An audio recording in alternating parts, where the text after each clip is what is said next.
শীতকালে বিয়ে বাড়িতে গেলে যা হয়।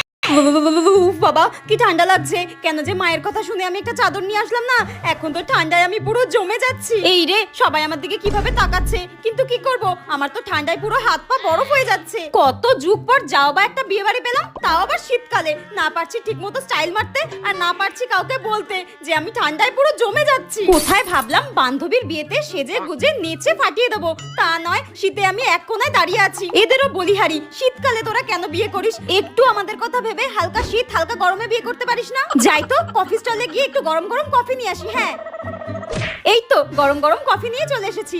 আহ কি শান্তি, এই কফির গরম ভাবটা যে কি ভালো লাগছে না, কি বলবো। গরম গরম কফিটা খেয়ে নিই। এই শীতকালে আর যাই হোক, এই গরম গরম কফিটাই ভরসা। আহা কি যে শান্তি লাগছে না কফিটা খেয়ে। না না, এরপর যদি আমি শীতকালে কোনো বিয়ে বাড়ি পাই, আমি অবশ্যই একটা চাদর নিয়ে নেবো। ভালো লাগে না।